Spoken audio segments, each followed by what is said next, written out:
नमस्कार दोस्तों, स्वागत है हमारी लाइव अपडेट न्यूज में। तो चलिए जानते हैं देश और दुनिया की सेलेक्टेड काम की और महत्वपूर्ण 100 बड़ी खबरों को सिर्फ 20 मिनट में।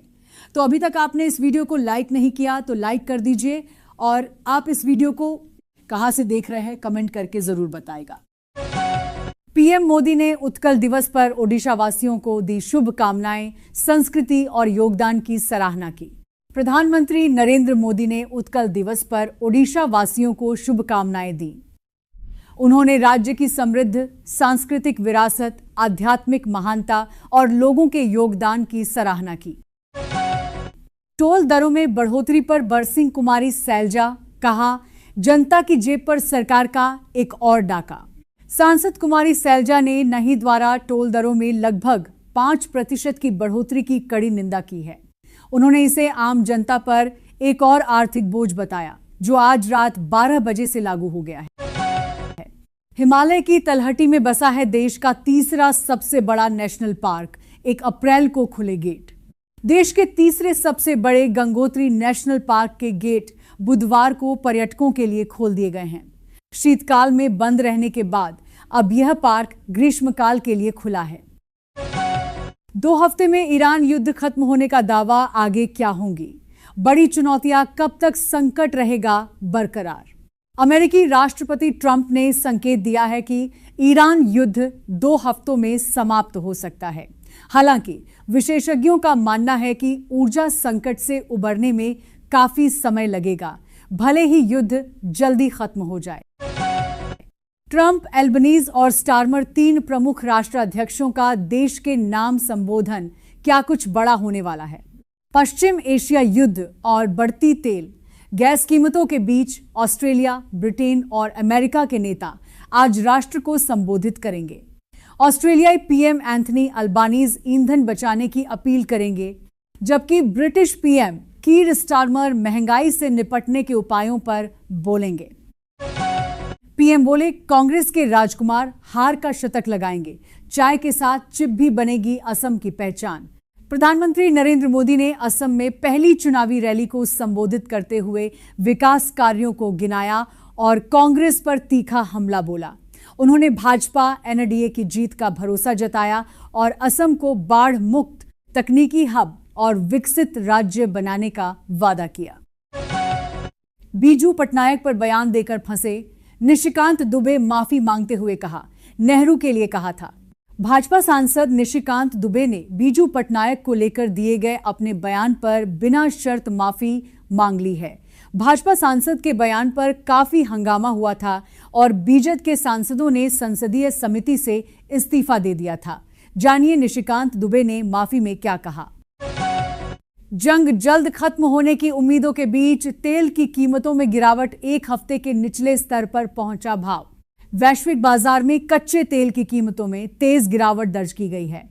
अंतर्राष्ट्रीय बेंचमार्क ब्रेंट क्रूड बुधवार को 15% से अधिक गिरकर $99.78 प्रति बैरल पर आ गया, जो एक सप्ताह का निचला स्तर है।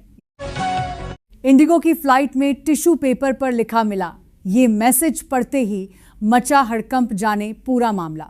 मुंबई एयरपोर्ट पर इंडिगो की एक फ्लाइट में डेंजर लिखी टिश्यू पेपर मिलने के बाद सुरक्षा एजेंसियों में हड़कंप मच गया। ये घटना उस समय सामने आई जब इंडिगो की फ्लाइट 911 अपनी अगली उड़ान की तैयारी कर रही थी। संशोधित बिल को राष्ट्रपति की मंजूरी, ट्रांसजेंडर अधिकार से जुड़े कानून में बदलाव लागू। राष्ट्रपति से ट्रांसजेंडर व्यक्तियों से संबंधित संशोधित बिल को मंजूरी मिल गई है।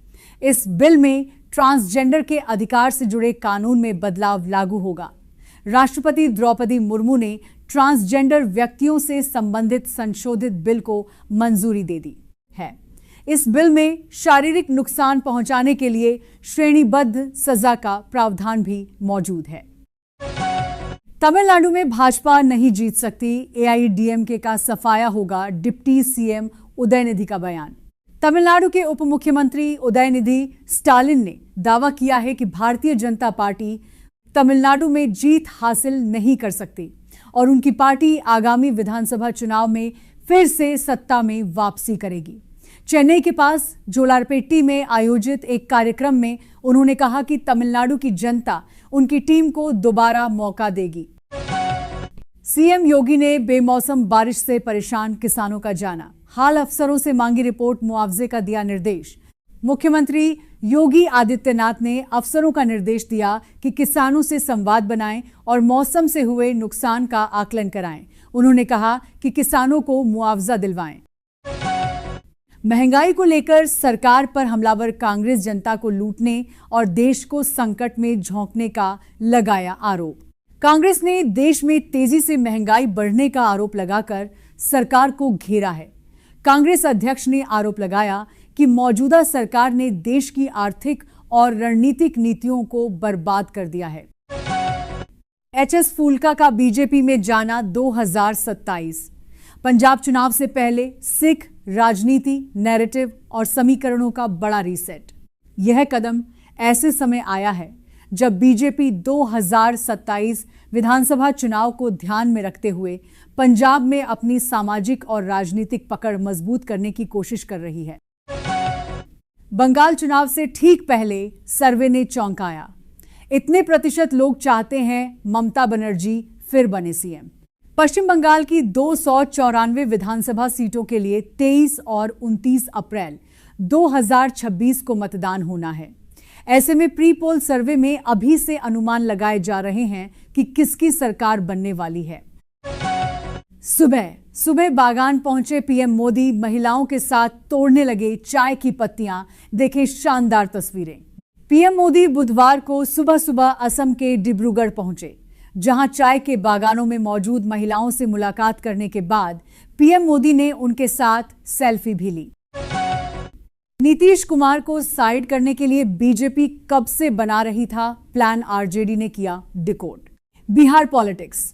आरजेडी सांसद अभय कुशवाहा ने सवाल उठाया कि 2020 में नीतीश कुमार की पार्टी को कम सीट क्यों आई।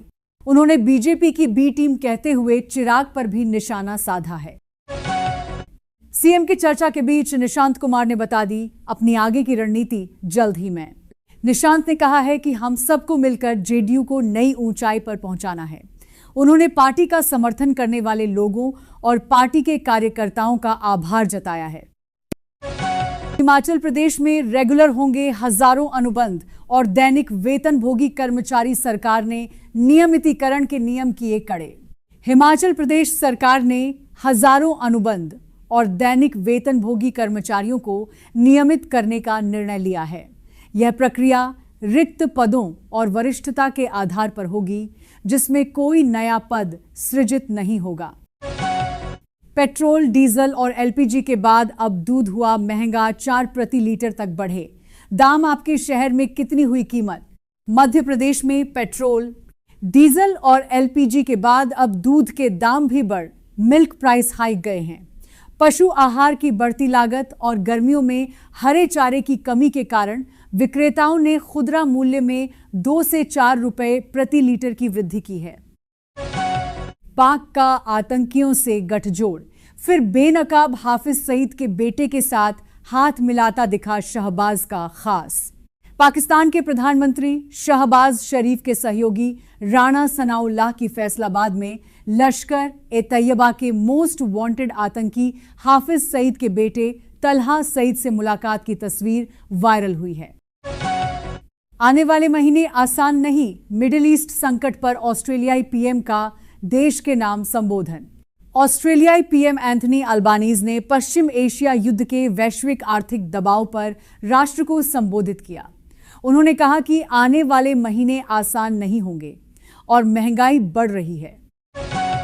रूस के उस्त लूगा बंदरगाह पर 10 दिन में 5वां हमला, तेल निर्यात 40% घटा। जेलेंस्की ने युद्ध विराम की रखी शर्त। यूक्रेन ने रूस के उस्त लूगा बंदरगाह पर 10 दिनों में 5वीं बार ड्रोन हमला किया, जिससे लोडिंग टर्मिनल प्रभावित हुआ। इस हमले से रूस के कच्चे तेल के निर्यात में बड़ी बाधा आई है, जिससे उसकी निर्यात क्षमता में 40% की कमी आई है। ईरान से युद्ध के बीच ट्रंप से मिलने अमेरिका पहुंचे राजदूत सर्जियो गोर, भारत पर दिया अहम बयान। भारत में अमेरिकी राजदूत सर्जियो गोर ने व्हाइट हाउस में राष्ट्रपति ट्रंप से मुलाकात की। गोर ने एक्स पर पोस्ट कर बताया कि ट्रंप अमेरिका भारत संबंधों को बहुत महत्व देते हैं। ईरान युद्ध के बीच अस का एक और एयरक्राफ्ट कैरियर मिडिल ईस्ट रवाना, ट्रंप का क्या है प्लान? ईरान युद्ध के बीच अमेरिका ने अपना तीसरा aircraft carrier USS George H.W. Bush middle east भेजा है। क्षेत्र में पहले से यूएसएस जेराल्ड आर फोर्ड और यूएसएस अब्राहम लिंकन तैनात हैं।